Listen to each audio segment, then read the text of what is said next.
देव वसे चित्ती त्याची घडावे संगती, ऐसे आवडते मना देवा पूर्वावी वासना. हरी जना सवे भेटी न हो अंग संग तुटी, ऐसे आवडते मना देवा पूर्वावी वासना. तुका म्हणे जिने भले संत संगष्टने, ऐसे आवडते मना देवा पूर्वावी वासना. विठ्ठल विठ्ठल विठ्ठल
देव वसे चित्ती त्याची घडावी संगती, ऐसे आवडते मना देवा पूर्वावी वासना.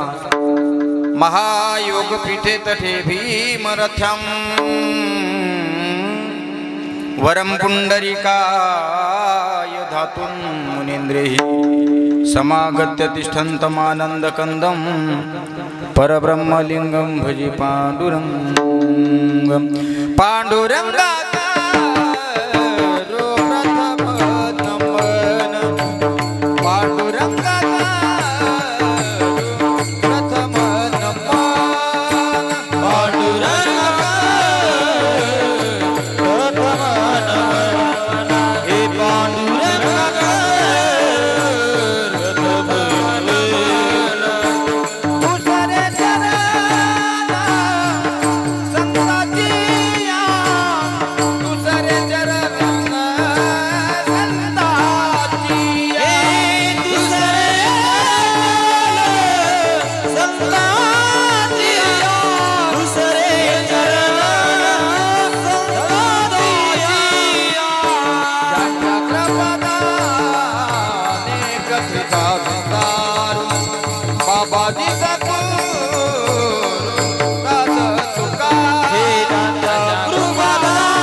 दुसरे चरण संतांच्या ज्यांच्या कृपादानी कथेचा विस्तारो, बाबाजी सद्गुरुदास तुका जयांचे केली स्मरण.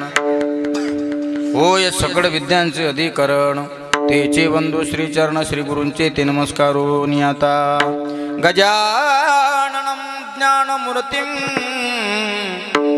साक्षात प्रेम स्वरूपिणं, गौरी शंकर दयामूर्तिं भास्करं वंदे पुनः पुनः. सामर्थ्याने सामर्थ्याने गजाननाच्या, सामर्थ्याने सामर्थ्याने गजाननाच्या.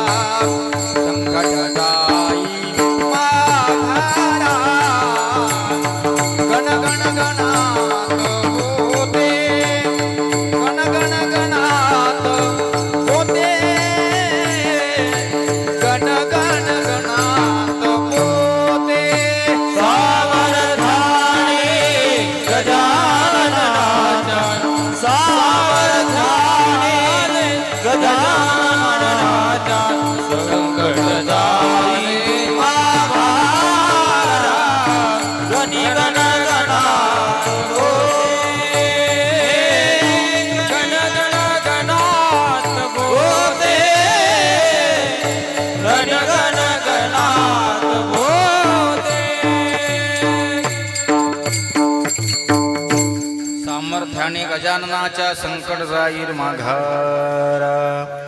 नमो ज्ञानेश्वरा नमो ज्ञानेश्वरा निवृत्ती उदारा सोपान देवा. मुक्ताबाई नमो त्रिभुवन पावनी आद्यत्र जननी देवाची हे. नमो मौनी गुरुराया. सती रंभा जयाची माता से हो. अकारा नामे पिता वसी हो. शिरसोली गावी अवतार धरिला. नमस्कार माझा मौनी प्रभूला. नमस्कार माझा मौनी प्रभूला. देव वसे चित्ती त्यांची घडावी संगती. ऐसे आवडते मना देवा पूर्वावी वासना उपस्थित. प्रस्तुत प्राप्त प्रसंगी प्राप्तस्थळी निरूपणाकरता निवडलेला अभंग. वैराग्याचे पुतळे मूर्तिमंत संत श्रीमंत देहूचे सुप्रसिद्ध सागू जगद्गुरु श्रीमंत तुकाराम महाराज यांचा फार नाही पण 4 चरणाचा अभंग आहे. सज्जनांनो, कीर्तन सेवेचं प्रयोजन कशा निमित्तानं आहे सगळ्यांना कल्पना आहे. आज आपण सगळे वैष्णवगण एकत्रित या ठिकाणी आलो. कुठलंही कार्य असू द्या त्या कार्याला कारण पाहिजे आणि मला असं वाटते जर कारण असेल तर कार्यसुद्धा शुभ घडत असते. त्यानिमित्ताने आज आपल्या या अत्यंत शुभ दिनी शुभ प्रसंगी चिरंजीवी तनोष राहुल कारले यांच्या 5व्या वाढदिवसाच्या निमित्ताने आपण सगळे लोक या ठिकाणी उपस्थित आहे. म्हणून चिरंजीव तनोष या कीर्तनाच्या माध्यमातून आपण त्याला एकच आशीर्वाद देणार आहे की बाळा दीर्घ आयु हो. याचा अर्थ असा आहे की तुझं आयुष्य निरोगी गेलं पाहिजे. आयुष्य जगत असताना आतापासून शेवटच्या श्वासापर्यंत सत्कीर्तीनं सत्कर्मानं तो वागला पाहिजे. आणि ज्यांचा अभंग निरूपणाकरता निवडला श्रीमंत तुकाराम महाराज असं म्हणतायत की 5वा वाढदिवस करतोय ना माझ्या राजांनो आपण बाळाचा, शेवटपर्यंत त्याची संगत ही धर्मनिष्ठ असली पाहिजे. शेवटपर्यंत त्याची संगत सांप्रदायिक असली पाहिजे. शेवटपर्यंत त्याची संगत हिंदू म्हणून असली पाहिजे. शेवटपर्यंत त्याची संगत देव देश धर्म आणि संप्रदायाशी असली पाहिजे. म्हणून श्रीमंत तुकाराम महाराज या अभंगाच्या माध्यमातून या 4 चरणातून सांगण्याचा प्रयत्न करतायत. ज्यांच्या अत्यंत प्रेमापोटी या ठिकाणी येण्याचं सौभाग्य मिळालं आमचे आदरणीय श्री हरिभक्तीपरायण श्याम महाराज गालड ज्यांची थाप अख्ख्या महाराष्ट्रामध्ये प्रसिद्ध आहे. त्यांच्याकरता एकदा जोरदार टाळ्या वाजवा. त्यांनी सांगितलं म्हणले गुरुजी तुमची कीर्तनाची सेवा पाहिजे. आमची पाहुणी मंडळीच आहेत. आता तसेही दररोज कीर्तनं चालू आहेत. म्हटलं एखाद्या वेळी चिखलेतही कीर्तन करावं. म्हणून आज या तनुषेच्या जन्मदिवसाच्या निमित्तानं हे कीर्तन पुष्प प्रभूच्या चरणी आपल्याला समर्पण करायचं आहे. म्हणून श्याम महाराजांनी मला या ठिकाणी निमंत्रित केलं. म्हणून त्यांनासुद्धा मी जाता जाता का होईना पण धन्यवाद देतो. त्यामध्ये कीर्तनाच्या साथीला साखरेप्रमाणे ज्यांचा गोड कंठ आहे आमचे श्री हरिभक्तीपरायण गायनाचार्य हनुमान महाराज काळे, माजी विद्यार्थी परमहंस रामकृष्ण मौनी बाबा संस्थान आणि आज संपूर्ण महाराष्ट्रामध्ये त्यांच्या आवाजाच्या माध्यमातून त्यांची ओळख आहे आमचे हनुमान महाराज काळे उपस्थित आहेत. त्याचप्रमाणे आपल्या विदर्भाचं भूषण आमचे शिवदासजी महाराज रक्ताडे भजन सम्राट कंठ कोकिळा हे सुद्धा या ठिकाणी उपस्थित आहेत. आणि खास करून मौनी बाबा वारकरी शिक्षण संस्थेची छोटी छोटी पिल्ल यांच्याकरता एकदा जोरदार टाळ्या. आणि खास करून गाणारे सुद्धा व्यवस्थिशीर आहेत, वाजवणारे सुद्धा नावाजलेले आहेत, टाळकरीसुद्धा नावाजलेले आहेत. आपण श्रोते मंडळीसुद्धा जेवण खावण करून मस्त तुडुंब तृप्त तिचा ढेकर देऊन या ठिकाणी बसलेले आहात. आपण सगळे व्यवस्थिशीर आहात. त्याही पलीकडे सांगायचं म्हणजे कीर्तन अजून आपलं सुरू झालं नाही तरीसुद्धा सांगतो तुम्हाला ऐका. आमचा आवाज तुमच्यापर्यंत अगदी टाचन पडेल असा पोचवण्याचं काम करत आहे आमचे विनोद महाराज गालड पिंपळवाडीकर यांची साऊंड सिस्टीम. जय मल्हार डिजिटल साऊंड सिस्टीम पिंपळवाडीकर महाराष्ट्रामधील नावाजलेल्या साऊंड सिस्टीमपैकी एक साऊंड सिस्टीम. तिच्याकरता एकदा जोरदार टाळ्या झाल्या पाहिजे. अतिशय सुंदर असा साऊंड लावला. असाच 1.5-2 तास आपण या ठिकाणी सहकार्य करावं म्हणून पुनश्च एकदा कारले परिवार या ठिकाणी हा कार्यक्रम आयोजित करत आहे. आणि कार्यक्रमाच्या निमित्ताने संपूर्ण महाराष्ट्रभर हा कार्यक्रम प्रसारित होणार आहे. आमच्या ब्रह्मांड नायक यूट्यूब चॅनलचे मालक आमचे गणेश महाराज सोनूने हे सुद्धा उपस्थित आहेत. आज हे कीर्तन झाल्यानंतर, आणि खरं सांगतोय तुम्हाला, आमची बरीचशी महाराज मंडळी आहे जी कीर्तनामध्ये कॅमेरे लावू देत नाही. मला असं वाटतं की लावू दिले पाहिजे. वारकरी संप्रदायाचा प्रचार प्रसार या कॅमेऱ्याच्या माध्यमातून संपूर्ण महाराष्ट्रभर होत असेल तर आपण कॅमेऱ्यावाला कधी टोमणे दिले नाही पाहिजे, कॅमेऱ्यावाल्याला कधी टोकलं नाही पाहिजे. विनंती आहे माझी तुम्हाला की हे सांभाळा एकदा. विठाला विठाला विठाला विठाला विठाला विठाला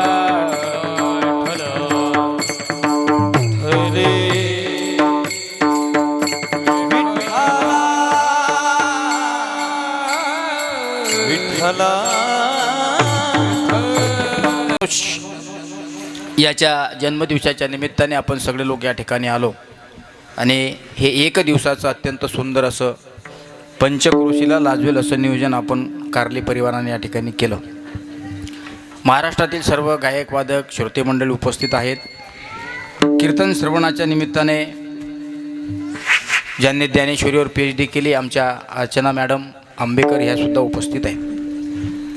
कसं असते बघा, जीवन जगत असताना जीवनामध्ये साधना अत्यंत महत्त्वाची आहे. साधना ही गाण्याची असू द्या, साधना ही वाजवण्याची असू द्या, साधना ही बोलण्याची असू द्या, किंवा साधना ही कला क्षेत्रातली असू द्या, साधना ही साधना असते. म्हणून प्रत्येकाच्या जीवनामध्ये वेगवेगळ्या प्रकारची साधना आहे. वारकऱ्यांच्या जीवनामध्ये सुद्धा साधना असली पाहिजे. जास्त वेळ तुमचा काही घेणार नाही. 1.5 तासामध्ये आपल्याला या ठिकाणी थांबायचं आहे, कारण आता 11:15 वाजले. आता कीर्तन कधी सोडवलं पाहिजे याचा विचार आपण केला पाहिजे आता. म्हणून जास्त काही वेळ न लांबवता शॉर्टकटमध्ये आपण या ठिकाणी पाहणार आहे. का सज्जनांनो, लहानपणापासून शेवटच्या श्वासापर्यंत प्रत्येक व्यक्ती हा विद्यार्थी आहे. नीट आहे का? लहानपणापासून शेवटच्या श्वासापर्यंत प्रत्येक व्यक्ती हा विद्यार्थी आहे. आणि विद्यार्थ्यांनी जीवन जगत असताना कशा पद्धतीने जीवन जगलं पाहिजे याच्याकरता शास्त्र आहे. प्रथमो नार्जुतो विद्या, द्वितीयो नार्जुतो धनम, तृतीयो नार्जुतो पुण्यम, चतुर्थ किं करस्यति. पहिल्यांदा जर लहानपणापासून 25 वर्षापर्यंत तुम्ही विद्या अवगत केली नाही, 25 वर्षापासून 50 वर्षापर्यंत जर तुम्ही धन कमावलं नाही, 50 वर्षापासून 75 वर्षापर्यंत जर तुम्ही हरिभक्ती केली नाही, शास्त्रकार सांगताय चवथी याची ठाई काहीच करणे नाही. वय आहे 1 ते 12 वर्षापर्यंत विद्यार्थ्याला सगळे गुन्हे माफ असतात. याला शास्त्र अनुमान प्रमाण आहे. बिको कमी करतात. 1 ते 12 वर्षापर्यंत सर्व गुन्हे शास्त्राच्या नियमानुसार त्या बालकाला, त्या लेकराला माफ असतात. का? आणि त्या लहान लेकराला एक नाव दिलं जातं, त्याचं नाव आहे शिशुपाल. तुम्ही म्हणाल महाराज शिशुपाल का? त्याचं उत्तर त्याच्यातच आहे. शिशुपाल म्हणजे ज्या लेकराचं शी आणि शू करणं हे काम आहे त्याला शिशुपाल असं म्हटलं जातं. मग 1 ते 12 वर्षापर्यंत त्याने केलेले अज्ञात किंवा कळत केलेले सगळे गुन्हे त्याला माफ असतात. पण त्याचं खरं जीवन जगण्याचं वर्ष चालू होतं 12व्या वर्षापासून. 12व्या वर्षापासून तो ज्ञान प्राप्त करण्यासाठी पुढे वाटचाल करत असतो आणि हळूहळू इतकं ज्ञान मिळवत असतो. 25 वर्षापर्यंत त्यानं त्या ज्ञान मिळवलं पाहिजे. आणि 25 नंतर 50 पर्यंत धन वगैरे कमावून आपला प्रपंच नेटका करून मुलाबाळांचं शिक्षण करून शेवटचे स्टेप 50 पासून 75 पर्यंत हरिभक्तीमध्ये तल्लीन झालं पाहिजे. आणि ह्या सगळ्या वयामध्ये जर आपण काहीच करत नसेल तर शास्त्रकार सांगतात 4 जणाच्या खांद्यावर आपल्याला येरी जायचं आणि तेरी जायचं आहे. मग आता ही खटपट कशा करताय? नीट आहे का? श्रीमंत तुकाराम महाराजांचा हा 4 चरणाचा अभंग आहे. संगत प्रत्येकाला ठरवायची आहे.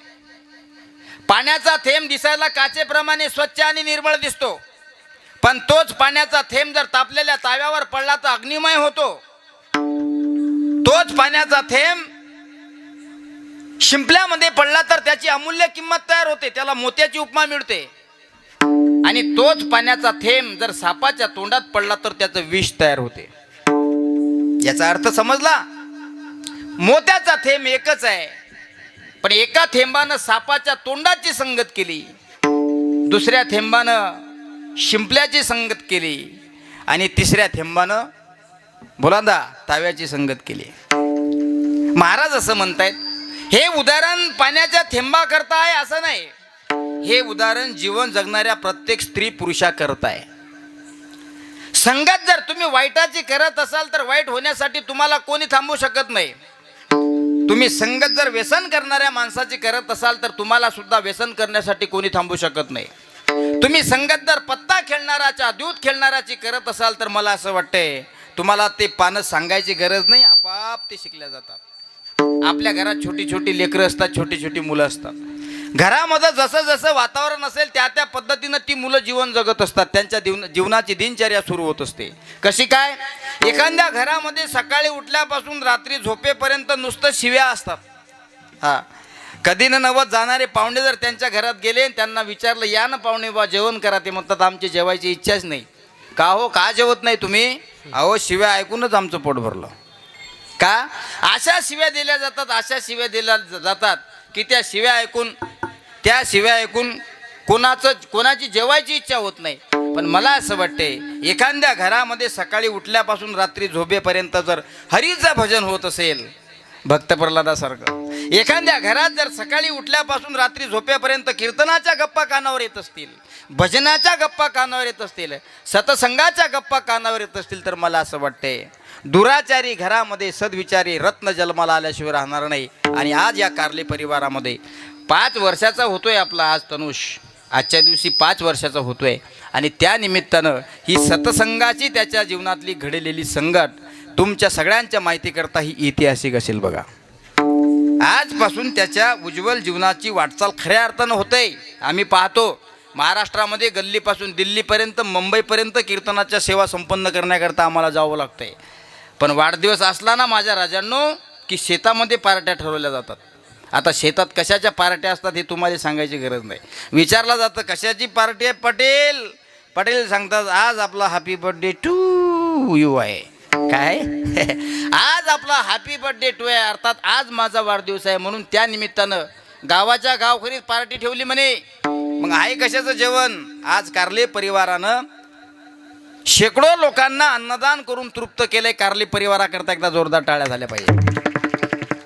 वाढदिवसाच्या निमित्तानं अन्नदान होणं याच्यापेक्षा मोठं पुण्याचं काम कोणतं नाही. हा, कारण अन्नदान जरी तुम्ही दान देत असाल तरी ते एक प्रकारचं दान आहे. कारण तुमच्याजवळ ज्ञान आहे, तुमच्याजवळ विद्या आहे, तुमच्याजवळ धनसंपत्ती आहे. पण तुमच्याजवळ असलेली विद्या, ती विद्या जर तुम्ही इतरांना देत नसाल, ती असलेली विद्या जर तुम्ही इतरांना देत नसाल तर लक्षात ठेवा माझ्या राजांनो, त्या विद्येला सुद्धा एक दिवस जंग लागल्याशिवाय राहणार नाही. असेल तुमच्याकडे पुष्कळ पैसा, असेल तुमच्याकडे पुष्कळ धन, पण तुम्ही नुसतं बँकेत टाकूनच ते बँकेत बॅलन्स वाढवत असाल तर मला असं वाटतं एक दिवस त्याला सुद्धा जंग लागल्याशिवाय राहणार नाही. असेल तुमच्याकडे धन द्रव्य, सोने, हिरे, माणिक, मोती, असेल तुमच्या शेतात मालमत्ता भरपूर, पण तुम्ही जर नुसतं कमावण्याचीच आशा करत असाल, तुम्ही वाटत नसाल, तर मला असं वाटतं एक दिवस त्याला सुद्धा जंग लागल्याशिवाय राहणार नाही. म्हणून सिद्धांत एवढाच लक्षात ठेवा की माझ्या राजांनो, तुमच्याकडे पुष्कळ धन आहे, पण धनाची शुद्धता ही दानानं असते. धनाची शुद्धता करून घ्यायची असेल तर दानानं करा. या निमित्ताने आज तनुजच्या वाढदिवसाच्या निमित्ताने आपण शेकडो लोकांना या ठिकाणी भोजनाचा आस्वाद चाखायला लावला. पंचपक्वान्नाचं जेवण आहे, काय सुंदर जेवण आहे आणि सगळे लोक तृप्तीचं ढेकर देऊन गेले. मला असं वाटते ज्याचा आज वाढदिवस आहे ते नुसतं ढेकरच नाही तर आपल्या तनुजला शुभ आशीर्वाद सुद्धा या लोकांनी दिले. हे सात्विक आहाराचं लक्षण आहे. हा, आपल्याकडे पुष्कळ संपत्ती आहे, आपण नुसतं गोळा करत असाल. सांगतोय मी तुम्हाला, ऐका. थोडं जड चाललं रे, व्यवस्थित कर, थोडं नरम कर. राजा रावणाकडे किती संपत्ती होती? राजा रावणाच्या संपत्तीची यादी श्रीमंत तुकाराम महाराजांनी ठेवली. कोटी घरे ज्याची, काशानी तांब्याची, शुद्ध कांचनाची, सप्तकोटी. श्रीमंत आहे राजा रावण. आणि राजा रावणाची यादी श्रीमंत तुकाराम महाराजांना त्यांच्या अभंग गाथ्यात लिहिली. कोटी घरे ज्याची, काशा आणि तांब्याची, शुद्ध कांचनाची सप्तकोटी. कोटी घरं काश्यान तांब्याची होती महाराज, आणि 7 कोटी घरं शुद्ध कांचनाची अर्थात 24 कॅरेट सोन्याची होती असं म्हणतायत रामकथेमध्ये. राजा रावणाच्या लंकेचा मेन वाड्याचा दरवाजा 22 क्विंटल सोन्याचा होता. रामायण ऐका, तुमच्या लक्षात येईल. किती क्विंटल सोनं पाटील? असं असं फोल्डिंगचं गेट होतं म्हणतात ते. आणि त्या गेटवर इकडून 10 सैनिक होते आणि इकडून 10 सैनिक होते. 22 क्विंटल सोन्याचं गेट राजा रावणाच्या घराच्या दरवाजाचं होतं. मग ते काय माणसं उघड लाव करत होते का? नाही. इकडून 5 हत्ती आणि इकडून 5 हत्ती, रामायणामध्ये उल्लेख आहे. राजा रावणाच्या घराचा दरवाजा 22 क्विंटल सोन्याचा होता. गाताना विकू द्यायचं, बोलताना साध. 22 क्विंटल सोन्याचा होता. कोटी घरे ज्याची काश्या आणि तांब्याची, शुद्ध कांचनाची सप्तकोटी. पण राजा रावणानं फक्त जमा करत गेला, फक्त जमा करत गेला. शेवटी पहाते कबडी नेली नाही, नाही नाही, पहाते कबडी नेली नाही, पहाते कवडी गेली नारे, पहाते कवडी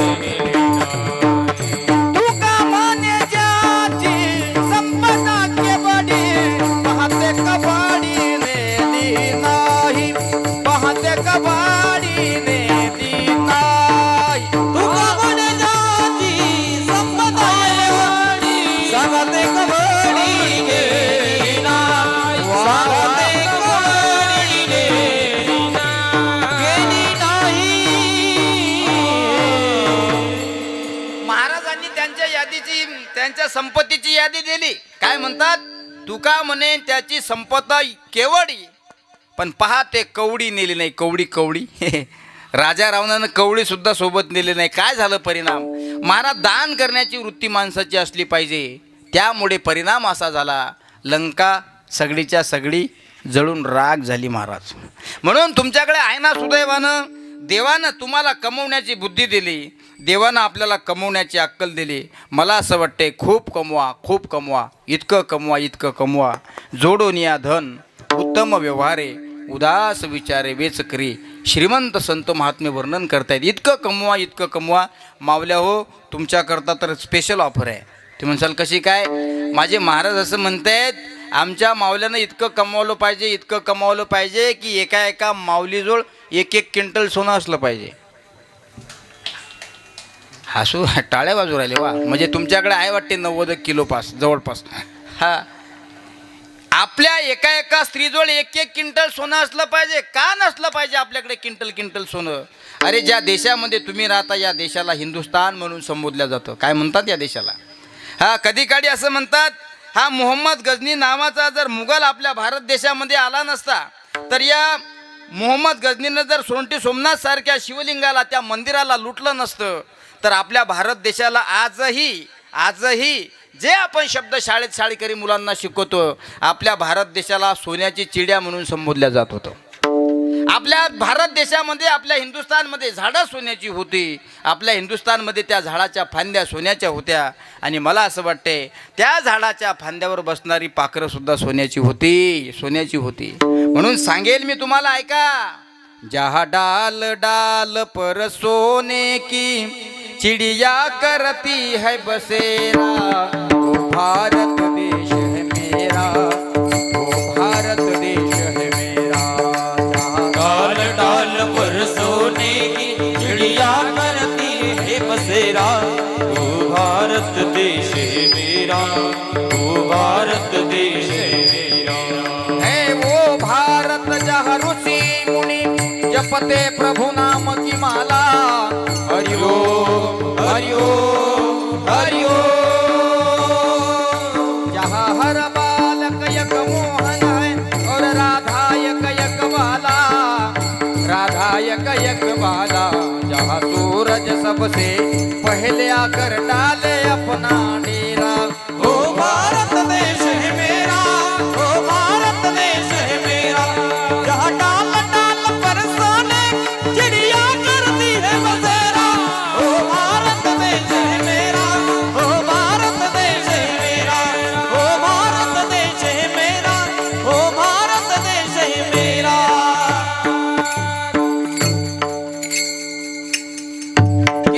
असं वर्णन केलं, इतकं सुंदर वर्णन केलं. जहा डाल डाल पर सोने की चिड़िया करती है बसेरा, वो भारत देश है मेरा, वो भारत देश है मेरा. हे चित्र पाहिलंय लेखकारांनी, हे चित्र पाहिलंय की कधी काळी हिंदुस्थानमध्ये झाडं सोन्याची होती, फांद्या सोन्याच्या होत्या आणि त्या फांदीवर बसणारी पाखरं सुद्धा सोन्याची होती. म्हणून आपल्या हिंदुस्थानला सोन्याची चिडिया म्हणून संबोधल्या जाते. म्हणून किती असलं पाहिजे? किती असलं पाहिजे? 1 क्विंटल असलं पाहिजे. असं मस्त कपाट असलं पाहिजे, लाकडाचं नाही सोन्याचं असलं पाहिजे.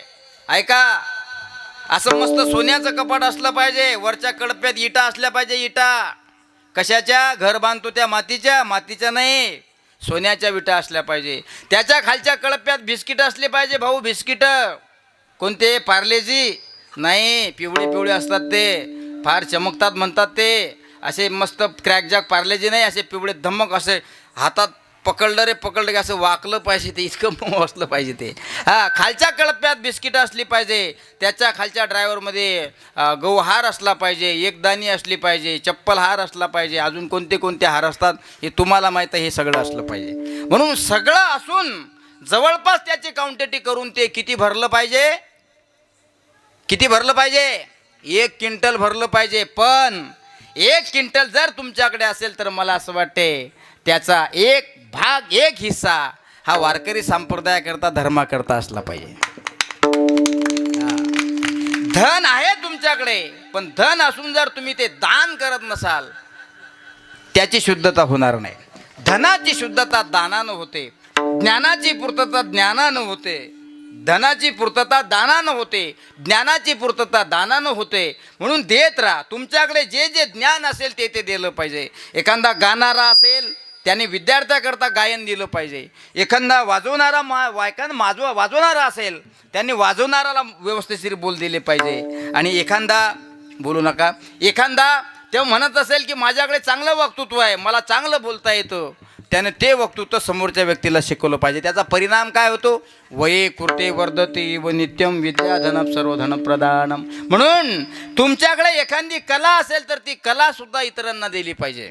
म्हणून काही लोक कला असताना जोपर्यंत हयात होते तोपर्यंत त्यांच्या कला तर शाबूत होत्याच, पण ते सदेहाला निघून गेल्यानंतर सुद्धा त्यांच्या कला आज या समाजामध्ये जिवंत आहेत. आदर्श आहे लता दीदी मंगेशकरांचा. बघा तुम्ही, लता दीदी मंगेशकरांनी एका इंटरव्ह्यूमध्ये सांगितलं, त्यांना पत्रकाराने विचारलं, ताईसाहेब आपला आवाज फार गोड आहे, कोकिळेला लपवावं आणि प्रत्यक्ष तुम्हाला काढावं. कोणी म्हणेल की कोकिळा नाही, प्रत्यक्ष लता दीदी मंगेशकरच गायन की करतात की काय.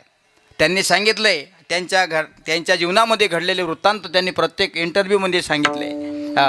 त्यांनी सांगितलं, मला एका व्यक्तीसोबत प्रेम झालं होतं, पण त्या व्यक्तीनं माझ्या प्रेमाचा स्वीकार केला नाही. मी त्या व्यक्तीच्या प्रेमाचा स्वीकार केला होता, पण समोरची व्यक्ती माझ्या प्रेमाचा स्वीकार करायला तयार नव्हती. तेव्हापासून मी ठरवलं या प्रेमाच्या भानगडीत पडायचं नाही. प्रेम करायचं असेल तर जोपर्यंत शरीरामध्ये श्वास आहे मी माझा श्वास हा कलेकरता समर्पण करीन. लता दीदीनं संपूर्ण जीवन कलेकरता समर्पण केलं. शेवटच्या श्वासापर्यंत गात राहिले. आपण सगळे भारतीय आहोत आणि मला असं वाटतं आपल्या प्रत्येकाच्या घरात TV आहे. लता मंगेशकर दीदीचं गाणं ऐकलं की आपल्या शरीरावरचे रोम उभे राहतात. ही त्यांच्या आवाजातली सुमधुर असणारी धार आहे.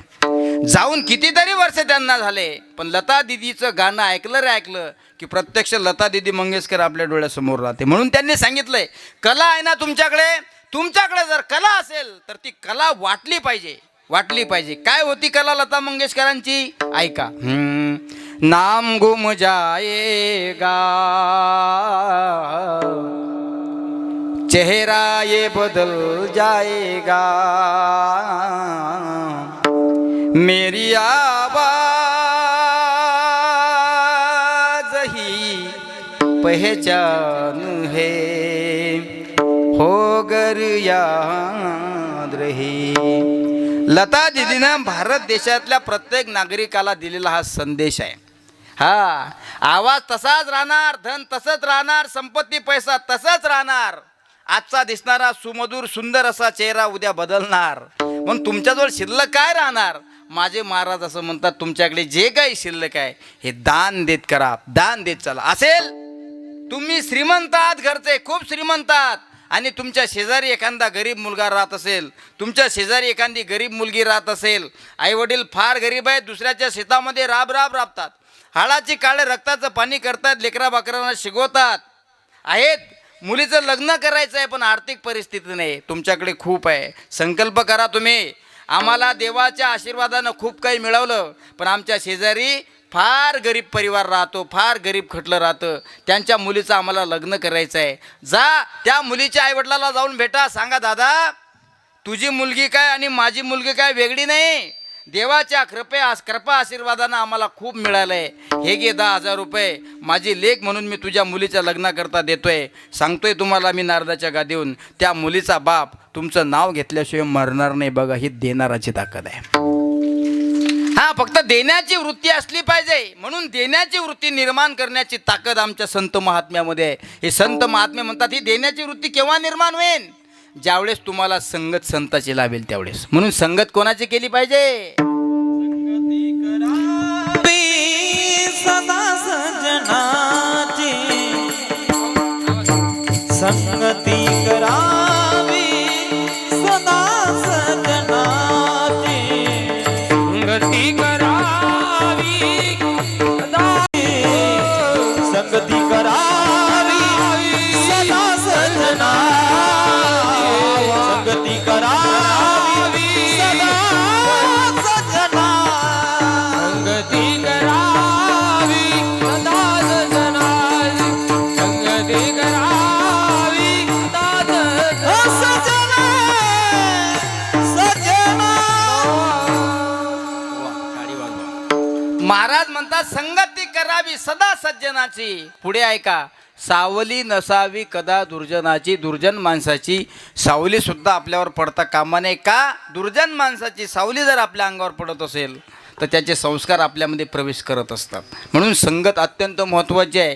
काही लोक प्रपंचाची संगत करतात, काही लोक धनाची संगत करतात, काही लोक ज्ञानाची संगत करतात, काही परमार्थाची, काही कलेची संगत करतात. मी सांगितलंय तुम्हाला, आहे ना तुमच्याकडे खूप, त्या मुलीच्या बापाला जाऊन भेटा, सांगा तुमची परिस्थिती फार गरीब आहे, हे 10,000 रुपये मी माझी लेक म्हणून तुम्हाला देतो. तुम्हाला सांगतो माझ्या राजांनो, नारदाच्या गादीहून ती मुलगी सुद्धा जाता जाता बापाच्या गळ्यामध्ये नंतर पडेल, पण 10,000 रुपये देणाराच्या गळ्यात पडल्याशिवाय राहणार नाही. ही देणाराची ताकद आहे. हा, आणि लेकीच्या जीवनामध्ये सगळ्यात मोठं सुख आणि सगळ्यात मोठं दुःख ही पाठवणी असते. पाठवणी. तुम्हाला काय वाटतं, लेक आडाणी आहे का, लेक अज्ञानी आहे का? अज्ञानी नाही. लहानपणापासून उपवर होईपर्यंत ती आपल्या आईवडिलांचे हाल पाहत असते, आणि ज्यावेळेस उपवर झाल्यानंतर तिला लग्नायोग्य वर शोधला जातो, आणि ज्यावेळेस त्या नवरी मुलीला आपला बाप कन्यादान म्हणून नवऱ्या मुलासोबत पाठवतो, त्यावेळेस त्या मुलीची दशा किती खतरनाक झालेली असते. एका कवीनं फार सुंदर वर्णन केलंय, ऐका. पाठवणीची घटिकाली गंगा यमुना अश्रू ढाळी, गहिवरला मंडप सारा, माया ही न्यारी नेसली माहेरची साडी, नेसली माहेरची साडी.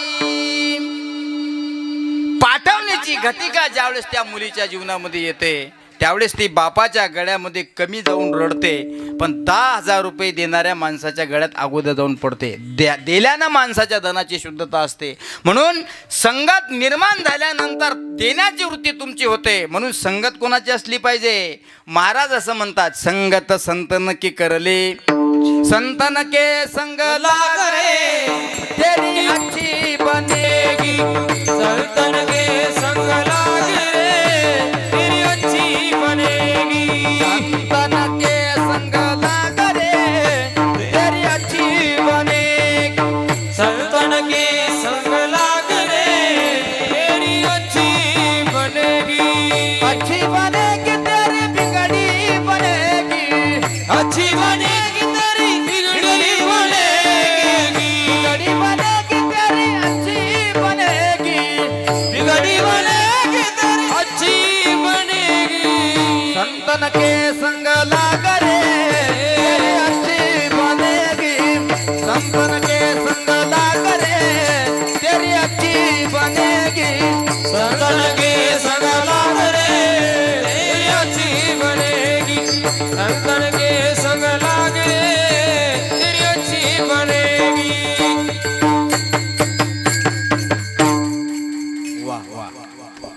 संतान के संग लाग रे तेरी अच्छी बनेगी. अरे अच्छी बनेगी काय, अच्छी बनेगी तेरी बिगडी बनेगी. साधूच्या सानिध्यामध्ये गेल्यानंतर बिघडलेलं काम सुद्धा तुमचं चांगलं होतं. अनेक उदाहरणं आहेत, अनेक सांगतोय तुम्हाला, ऐका. योगीराज गजानन महाराजांचं जीवनचरित्र तुम्हाला कदाचित माहीत असेल. योगीराज गजानन महाराजांच्या भक्तीमध्ये तल्लीन झालेले एक भक्त आहेत, त्यांचं नाव आहे पितांबर महाराज. कोण होते पितांबर महाराज? पितांबर महाराज, पितांबर शिंपी नावाचा शिंपीचा व्यवसाय होता. इतरांचे कपडे शिवण्याचं काम करत होता. कधी झाला तो शिंपी, कधी झाला तो भक्त महाराजांचा? ज्यावेळेस महाराजांच्या सानिध्यामध्ये गेला, योगीराज गजानन महाराजांच्या सानिध्यामध्ये तो भक्त गेला. गजानन महाराज नुकतेच नावारूपाला आले, त्यावेळेस सगळेच्या सगळे महाराजांची चेष्टा करू लागले. साधू होणं काही सोपं नाही. ज्या ठिकाणी अवहेलना आहे त्या ठिकाणी साधुत्व आहे. अनेक साधूंची उदाहरणं घ्या, अनेक संतांची उदाहरणं घ्या. ज्या ज्या महात्म्यांच्या अवहेलना झाल्या, ज्या ज्या साधूची चेष्टा या समाजाने केली, ते आज नावारूपाला आलेले आहेत. श्रीमंत तुकाराम महाराज घ्या, मंबाजीबुवांनी त्रास दिला. विश्वमौली ज्ञानोबा घ्या, विसोबा खेचरांनी त्रास दिला. जगद्गुरु श्रीमंत तुकाराम महाराज घ्या, असं लोकांनी त्रास दिला. कोपला पाटील गावीची हे लोक, आता मज भीक कोण घाले. शांती ब्रह्म एकनाथ महाराजांना त्रास दिला, येवण अंगावरी थुंकला. प्रसाद देऊने मुक्त केला. महाराज साधूला त्रास दिल्याशिवाय साधूचं साधूपण सिद्ध होत नसते. त्यापैकी श्रीमंत योगीराज गजानन महाराज यांना सुद्धा समाजाने त्रास दिला. मारले लोकांनी काठीने, उसाच्या काडीने.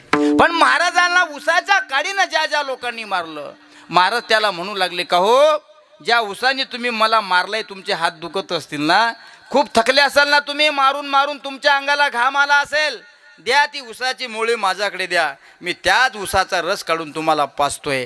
महाराज याचा अर्थ असा आहे, साधू होणं फार सोपं वाटतं, साधू होणं फार मोठं वाटतं. काही लोक सहज नाटक करतात की महाराज आम्हाला धोतर घालू द्यावं, आम्हाला फेटा घालू द्यावं. अरे धोतर फेटा घातला म्हणून साधू होत नाही.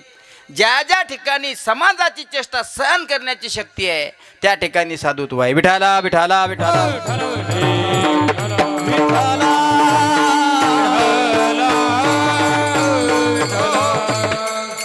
तेची संत सोसी जगाचे आगाध. काय म्हणतात महाराज?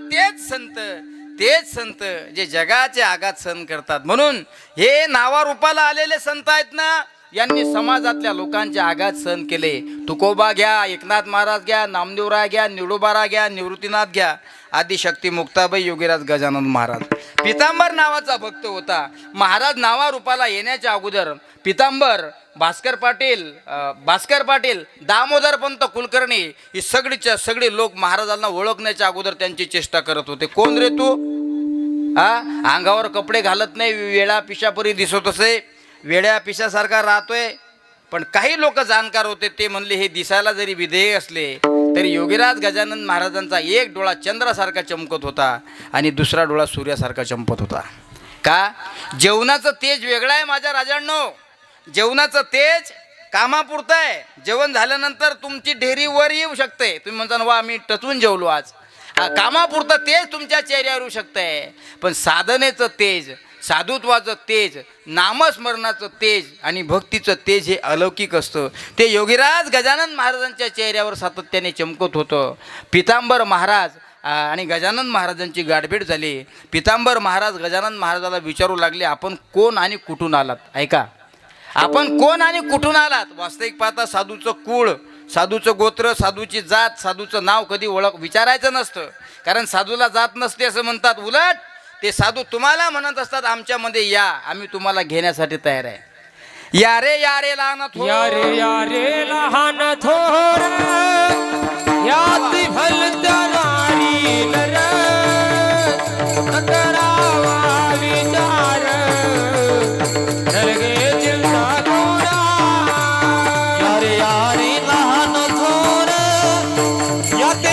करती नारी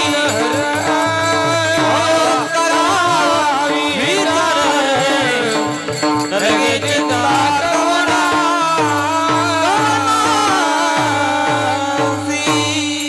सुंदर प्रमाण दिले महाराजाने.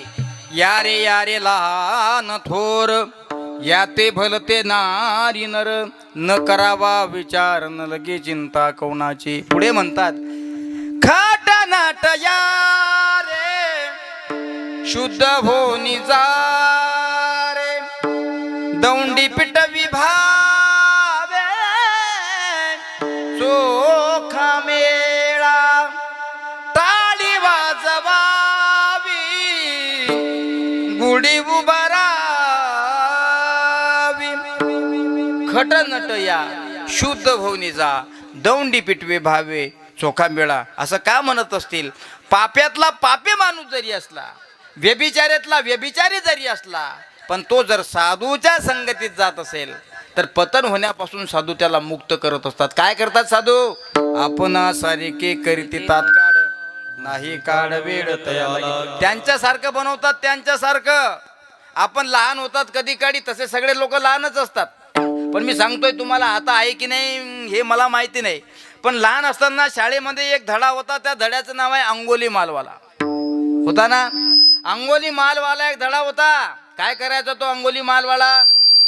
माणूस रस्त्यानं दिसला रे दिसला की त्याच्या बोटाची अंगठे, त्याच्या हाताचे अंगठे तोडून त्याची माळ आपल्या गळ्यामध्ये घालायचा. शेकडो अंगठी तोडली होती त्याने, शेकडो अंगठे. एक अंगठा तोडला की माळीत वळायचा, एक अंगठा तोडला की माळीत वळायचा. एक दिवस तो अंगोली मालवाला डाकू वन विहार करता करता जंगलामध्ये गेला. पण त्या जंगलामध्ये साधना करत असताना गौतम बुद्ध त्या अंगोली मालवाल्याला दिसले. गौतम बुद्ध अंगोली मालवाल्याला दिसले आणि विचारले, त्यांच्याजवळ जाणार. त्याला विचारलं, का रे तू कोण? म्हणे मी डाकू अंगोली मालवाला. कशा करता इकडे आला? म्हणे आज तुमचा नंबर आहे. म्हणे कशाचा नंबर आहे? म्हणे हे दिसत नाही का गळ्यात माळ कशाची आहे? ही लोकांच्या अंगठ्याची माळ आहे. म्हणे एक माणूस दिसला की मी त्याच्या हाताचा अंगठा तोडून गळ्यामध्ये ओळतो. म्हणे आज तुमचा नंबर आहे. गौतम बुद्धांनी विचार केला, याला याच ठिकाणी आत्मज्ञान दिलं पाहिजे, नाही तर आपल्या अंगठ्याचा नंबर आहे. गौतम बुद्धांनी त्याला बोधित केलं. काय? शेजारीच एक झाड होतं, वृक्ष होतं. त्याला सांगितलं, बाळा हे सगळं करतोय कशा करता? आपलं सुद्धा तसंच आहे. कीर्तन नीट लक्षात ठेवा. आपण सगळं करतो प्रपंचाकरता, आपण सगळं कमावतो संसाराकरता. पण संसारात जोपर्यंत तुम्ही घरात पैसा देता तोपर्यंत सगळे लोक तुम्हाला म्हणतात आमचे मालक. आमच्या मालकासारखा मालक नाही. हा, खूप कमावून आणतात ते. याची त्याच्या डोक्यात, त्याची त्याच्या डोक्यात टोप्या चढवतात, पण घरात आणून देतात ते. आमचे मालक फार 10-5 हजार रुपये कमावल्याशिवाय घरी येत नाही. अरे तुमचे मालक घरामध्ये पैसा आणून देतात म्हणून तुम्ही तुमच्या मालकाची वाहवा करता. एखाद्या वेळेस तुमचा मालक खाटेवर पडू द्या महिनाभर, मग समजते त्या मालकाला की आपण काय करत होतो. मी कशा करता सांगतोय तुम्हाला माहित आहे? ही सृष्टी, हे जग, हे गाव, हा तालुका, हा जिल्हा, या सगळ्या भारतामध्ये म्हटलं तरी हरकत नाही, सगळेच्या सगळे लोक फक्त पैसा करतायत. अर्थात आपण प्रपंचाकरता करतोय. महाराज असं म्हणतात एका ठिकाणी, ऐका. सब पैसे के भाई रे, सब पैसे के भाई,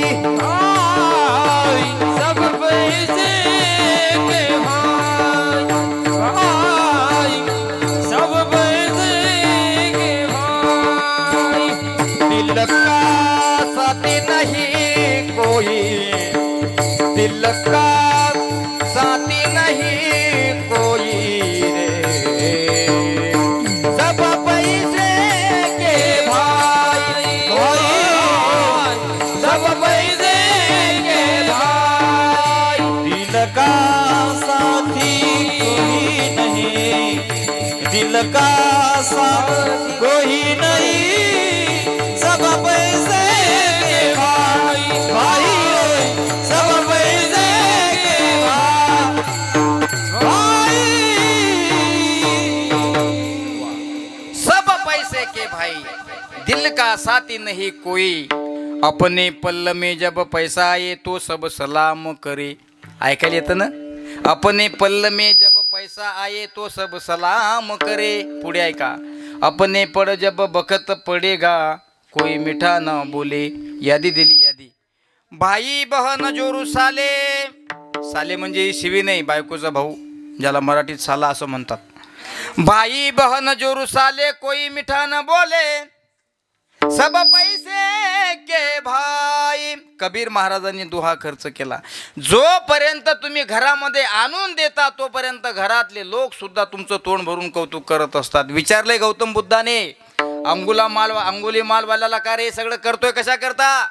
म्हणले काही नाही, जे जे माणसं मला धनद्रव्यासहित दिसतात ना त्यांना मारतो, त्यांच्या हाताचे अंगठे तोडून गळ्यामध्ये बांधतो. आज तुझा नंबर आहे. गौतम बुद्धाने त्या अंगुली मालवाल्या डाकूला त्या ठिकाणी बोधित केलं. शेजारी एक झाड होतं, त्याला झाडाचं एक पान तोडून आणायला लावलं. गेला तो डाकू, पान तोडून आणलं आणि गौतम बुद्धाच्या हातामध्ये दिलं. म्हणले हे घे पान घेतलंय. आणि गौतम बुद्ध म्हणले जसं तू ते पान तोडून आणलं तसं ते पान पुन्हा त्याला चिटकवून देण्याचं काम कर. गेले अंगुली मालवाले, त्या झाडाचं पान तोडून आणलं होतं, त्या झाडाला पुन्हा ते पान चिटकवण्यासाठी प्रयत्न करतात.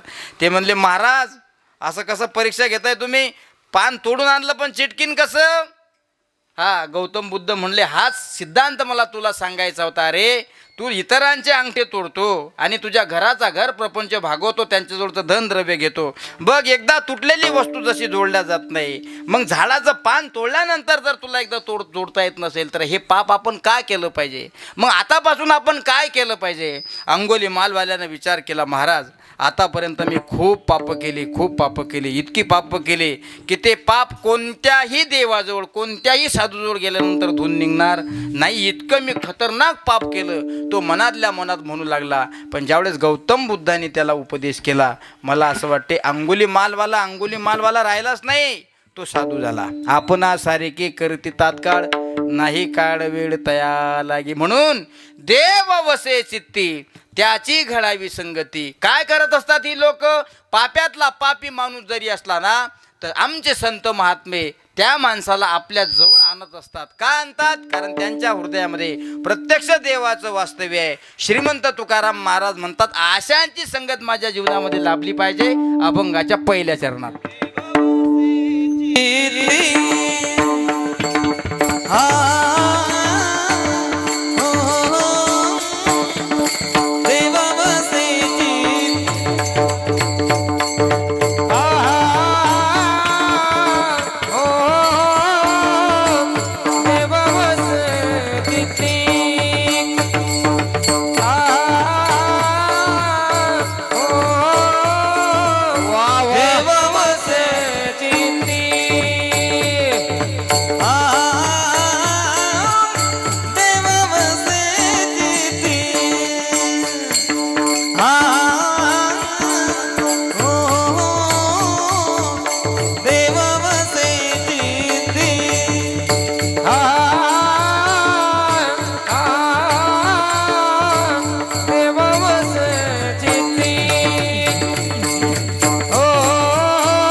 वारकरी चाल म्हटले हनुमान महाराजांनी.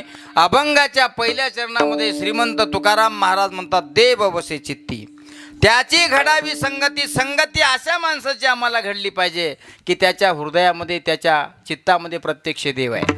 मग महाराज चित्तामध्ये देव आहे, पण देव कोणाच्या चित्तामध्ये जाऊन बसतो का? संतांच्याच का? कारण संतांचं चित्त हे निर्मळ आहे. महाराज सांगताय, तुका म्हणे चित्त करा रे निर्मळ, येवो गोपाळ राही तिथी. चित्त जर निर्मळ असेल तर प्रत्यक्ष देव त्यांच्या हृदयामध्ये वास्तव्य करत असतोय. म्हणून आपल्याला सुद्धा तसं बनवण्याची योग्यता ते लोक ठेवत असतात. म्हणून आपण कोणाची संगत केली पाहिजे? देवाची केली पाहिजे, एक तर साधूची केली पाहिजे. पण नाही, आपण प्रपंच करणारे लोक आहे ना, आपण सगळी संसाराची संगत करतो. संसारामध्ये तुम्ही कितीही चांगलं वागा हा ओ मावल्यांनो, माझ्या काकांनो, नीट ऐका. प्रपंचामध्ये आपण कितीही चांगलं वागा तरी तुमच्या घरातले लोक म्हणत असतात तुम्ही बोलायचं नाही, तुम्हाला काही समजत नाही. ही अशी परिस्थिती आहे महाराज. आपण घरामध्ये किती चांगलं वागा, आपल्या घरातले लोक म्हणतात तुम्ही बोलायचं नाही. हा प्रपंच फार उलटा आहे महाराज, उलटा. एक आमचे मित्र होते रामभाऊ नावाचे. पहिली गोष्ट त्यांचं लग्नच होत नव्हतं आणि इकडून तिकडून झालं त्यांचं लग्न. ते म्हणले काय श्याम महाराज तुम्ही महाराष्ट्रामध्ये कीर्तनासाठी फिरता, बघा एखादी मुलगी आमच्यासाठी असेल तर. मला आता कसं पाय बघा बाबा, आमचं काही काम नाही. ते नाही म्हणले तुम्ही फिरता, नाही म्हणले तुम्ही फिरता, आमच्याकरता एखादी मुलगी बघा. म्हटलं बघू बाबा असली तर. पण आम्ही बघायच्या अगोदरच रामभाऊचं झालं. पण मग आता कसं, रामभाऊनं मुलगी पसंत केली. पण तुम्हाला सांगतो गणेश बा, ब्रह्मांड नाईक यूट्यूब चॅनलचे मालक, तुम्हाला सांगतो ती मुलगी उलट्या डोसक्याची होती. आता उलट्या डोसक्याची कधी, असे मस्त उन्हाळ्याचे दिवस होते. हा शेतातून काम करून आला की हा म्हणायचा आहे मला 1 ग्लास शरबत करून दे, किती 1 कपभर चहा आणून द्यायची. उलटी होती. प्रपंचामध्ये तुम्ही कितीही संगतीनं वागा, प्रपंचामध्ये विसंगत झाल्याशिवाय राहणार नाही. कारण ज्ञानेश्वर महाराज सांगतायत मृत्यूलोकी सुखाची कहाणी ऐकी जेण कवणाचे श्रवणी तैसी सुख निंद्रा अर्थोणी इंगडा चेणी. विश्वमौली ज्ञानोबराय सांगतात या कष्टतर कलियुगामध्ये प्रपंचात तुम्ही किती चांगलं जगा, तुम्ही किती सुखाचा आस्वाद घ्या, पण ते सुख नसून ते भासणारं सुख आहे. मृग जडवत जाईल लया त्याप्रमाणे, किंवा विषयाचे समसुख बेगडाची बावली आबराची चावली जाईल लया. उलटी होती म्हणे, उलटी होतच नव्हतं म्हणे. आता काय केलं पाहिजे म्हटलं. कशाहून उलटी होती रे? उन्हाळ्याचे दिवस होते म्हणे, शेतातून काम करून घरी आलो, तिला 1 ग्लास शरबत मागितला की ती 1 कप चहा आणून देते म्हणे. तिला जर बेसन कर म्हटलं तर ती बुंदी करून देते म्हणे, इतकी उलटी होती. आणि तिला जर चहा मागितला तर ती शरबत देते म्हणे. कर्मधर्म सुदैवानं त्याचा सुद्धा चांगला अभ्यास झाला होता. सुदैवानं हा म्हणला आपल्या बाबाचं आपल्याला वर्ष श्राद्ध करायचे. ते म्हणले हो करायचं, मला माहीत आहे. मग एक काम करू आपण, माझ्या वडिलाचं पुण्यस्मरण आहे ना, मग माझ्या वडिलाच्या पुण्यस्मरणाच्या निमित्तानं आपण एक काम करू, आपल्या घरातले पाहुणे बोलवून मस्त बेसन भाकरचा बेत करू. ती उलटी होती. ती म्हणले नाही, माझ्या सासऱ्याचं पुण्यस्मरण आहे, बेसन भाकर असते का कुठे? तुम्हाला तर काही समजतच नाही. तुम्हाला काही समजत नाही, बेसन भाकर असते का कुठे? मग हा म्हणला काय केलं पाहिजे म्हणे, श्री बालाजीचा बेत करू. श्री बालाजीचा बेत समजते तुम्हाला? श्री म्हणजे श्रीखंड, ला म्हणजे लाडू, जी म्हणजे जिलेबी आणि बा म्हणजे बासुंदी. श्री बालाजीचा बेत. हा म्हणला बालाजीचा बेत कुठं असतो का? अगं मस्त गरिबी करू. नाही म्हणले तुम्हाला काही समजत नाही. ती उलटी होती. कर्मधर्म सुदैवानं तो दिवस उजाडला आणि यांच्या वडिलाचं पुण्यस्मरण जवळ पूर्ण दिवसात अत्यंत आनंदामध्ये थाटामाटामध्ये तुडूम पंक्तीवर पंक्ती उठून जेवून उठल्या. मग आता काय केलं पाहिजे? हा म्हणला थांब, मी पत्राळ्या उचलून नदीवर नेऊन टाकतो. ते म्हणले नाही, तुम्ही न्यायच्या नाही, त्या पत्राळ्या मी नेऊन टाकणार. उलटी होती ती. याने जर म्हटलं नाही तर ती म्हणायची हो, याने जर म्हटलं हो तर ती म्हणायची नाही. हा म्हटलं अगं पत्राळ्या माणसाचं काम आहे उचलणं, लेडीजचं काम नाही ते. ती म्हणले नाही तुम्हाला काही समजत नाही. अगं हा म्हणला मी नेऊन टाकतो नदीवर. ती म्हणले नाही मी नेतो. हा म्हणला ठीक आहे, मला पण तेच पाहिजे. भेटत नव्हती, भेटली सारख्या डोसक्याची नाही, उलट्या डोसक्याची भेटली मध्ये. हा दृष्टांत आहे, दृष्टांत कधी खरा नसतो, त्यातला सिद्धांत घ्या. गेली महाराज नदीवर पत्राळा घेऊन. हा म्हणला पाहिजे हितभर पाण्यात जा. ती म्हणली नाही, टोंगळ्यावर पाण्यात जाईन. गेली टोंगळ्यावर पाण्यात. हा म्हणला अगं टोंगळ्यावर पाण्यात जाजो. गेली ना महाराज वाहून. उलटी होती. अशी वाहून गेली की रामभाऊ मायाकडे आला. म्हणले श्याम महाराज गेली हो वाहून. मग म्हटलं आता पहा म्हणे सापडते का? आम्ही गेलो तिला खाली पाहायला, रामभाऊ गेले वर पाहायला. म्हटलं असं का? म्हणे माझी बायको कशी होती मला माहीत आहे, ती खाली जाऊच शकत नाही म्हणे, ती वर गेली म्हणे, उलटी वाहून गेली मध्ये. दृष्टांत संपला, सिद्धांत एवढाच आहे. प्रपंचाची संगत तुम्ही कितीही चांगली करा तरी प्रपंच हा शेवटपर्यंत दुःखाचा आहे. मग आपण संगत कोणाची केली पाहिजे? तयाची घडावी संगती देव वसे चित्ती. ज्याच्या चित्तामध्ये देवाचं वास्तव्य आहे त्याची संगत घडली पाहिजे. म्हणून श्रीमंत तुकाराम महाराज म्हणतात असं मला वाटतं, मला वाटल्यापेक्षा माझ्या मनाला वाटतं. ऐसे आवडते मना, ऐसे आवडते मना, ऐसे आवडते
आवडते मना ज्याच्या चित्तामध्ये प्रत्यक्ष देवाचं वास्तव्य आहे. तुम्ही प्रपंचासाठी कितीही करा.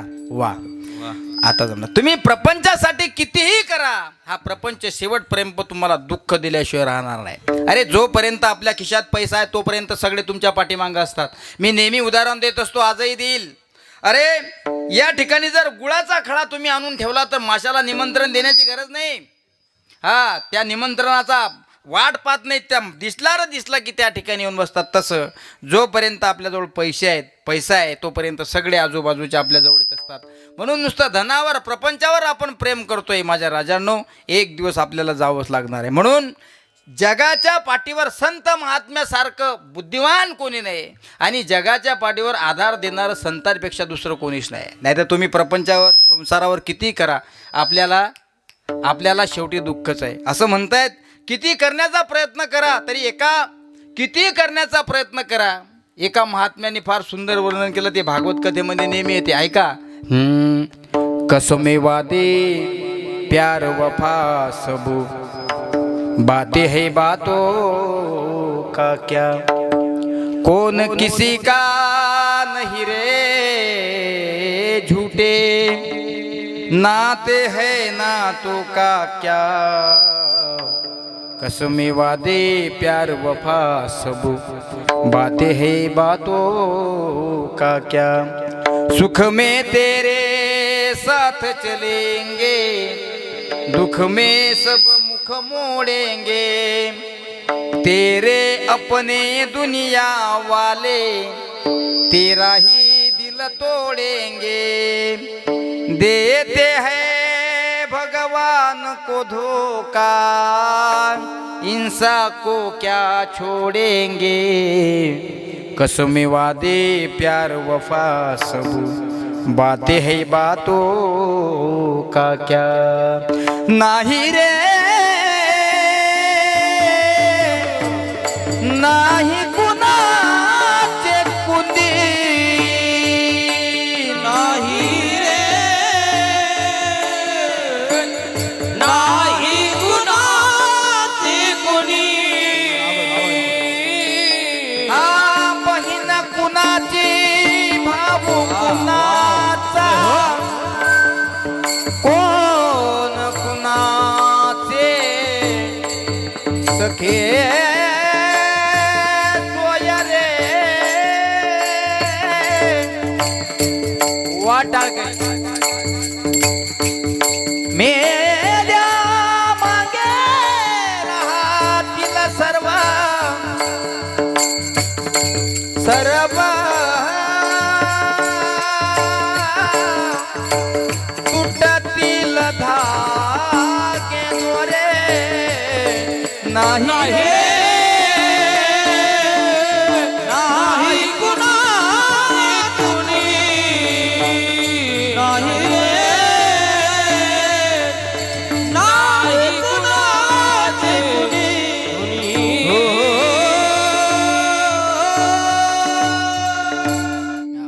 कोणीच कोणाचं नाही महाराज. म्हणून प्रपंचाचा विचार करायचा नाही. आपण आपल्या जीवनाचा विचार केला पाहिजे. त्याचं नाव आहे महाराज परमार्थ. म्हणून ज्याच्या चित्तामध्ये देवाचं वास्तव्य आहे अशांची संगत असली पाहिजे. श्रीमंत तुकाराम महाराज म्हणतात नुसतं संगतच नाही, माझ्या मनाला ते आवडते. मग आता महाराज इथं जर आत्मचिंतन करण्याचा प्रयत्न केला तर मनाचा विषय सांगितला. आपलं मन आपल्या ताब्यात आहे का हो? आपलं मन आपल्या ताब्यात नाही. आता मनाचा विषय काढल्याबरोबर गेलं मन, हो गेलंय मन पंढरपूरला, आलं चंद्रभागेतून पाण्यातून उडी मारून. इतका मनाचा वेग आहे. कबीर महाराज म्हणतात आपलं मन आपल्या ताब्यात नाही, संतांचं मन संतांच्या ताब्यात आहे. म्हणून मन गया तो जाने दे, मत जाने दे शरीर,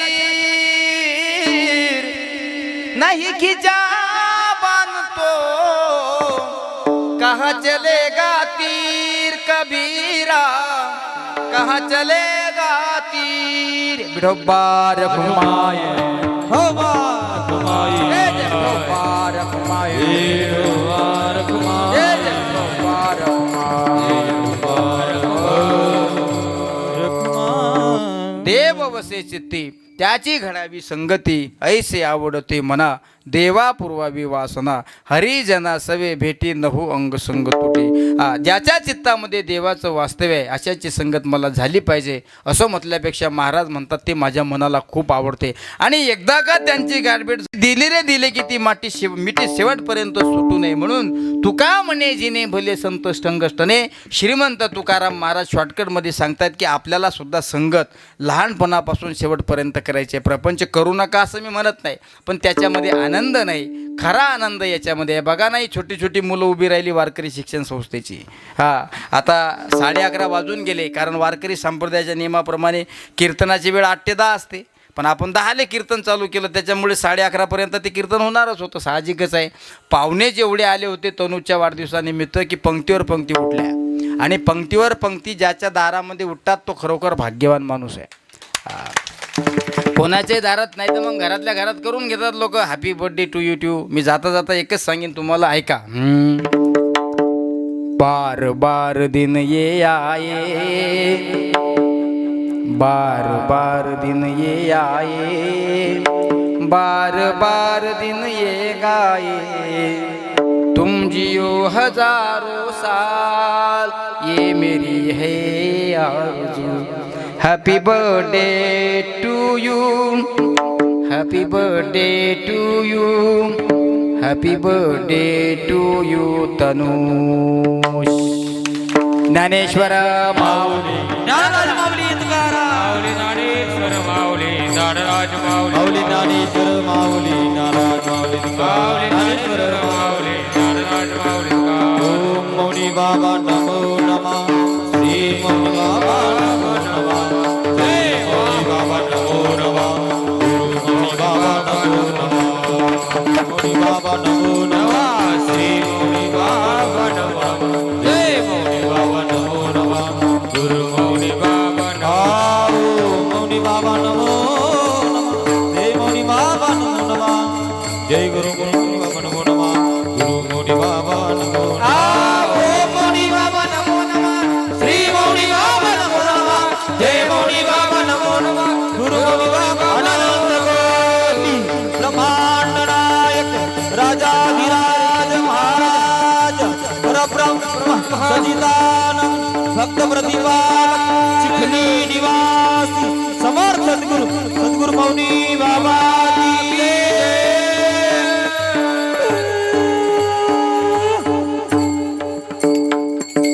देव वसे चित्ती त्याची घडावी संगती ऐसे आवडते म्हणा. देवापूर्वावी असना हरिजना सवे भेटी नवंग संग तोटी. तुका म्हणे जिने भले संत संगताने येता मती येता अवका संकल्पित वेळेमध्ये. कारण आज वाढदिवसाच्या निमित्तानं आपण सकाळपासून या कार्यक्रमाच्या पाठीमागे लागले आहात हे आम्हाला दिसते. म्हणून आमचे सुद्धा दररोज कीर्तनं चालू असतात, पण तरीसुद्धा हा 1 दिवसाचा कार्यक्रम या ठिकाणी ठेवला. मला असं वाटतं की हे 1 दिवसाचं कीर्तन वाटतच नाही, असं वाटतं की हे सप्त्यातलं कीर्तन आहे की काय. कारण आमच्या विनोद गालटची जय मल्हार साऊंड सिस्टीम अतिशय सुंदर साऊंड सिस्टीम आहे. आणि टाळकरी मंडळी, गाणारे वाजवणारे सगळी महाराष्ट्रातील दिग्गज मंडळी आहे, ज्यांच्या प्रेमापोटी या ठिकाणी आलो. आमचे ताल सम्राट मर्दंगाचार्य श्यामजी महाराज गालट पिंपळवाडीकर यांच्या प्रेमापोटी या ठिकाणी आलो. म्हणून आज तुमच्या या परिवाराची मलाही सेवा या ठिकाणी झाली. म्हणून हा कार्यक्रम गेल्या 1.5-2 तासापासून ब्रह्मांड नायक यूट्यूब चॅनलचे मालक आमचे गणेशदादा सोनोने यांनीसुद्धा लाईव्ह या ठिकाणी रेकॉर्ड केला. त्यांच्याही चरणी या ठिकाणी ही सेवा समर्पण करतो. पुनश्च एकदा तनुजचे आईवडील जे असतील, हा कार्यक्रम आपण या ठिकाणी आयोजित केला होता.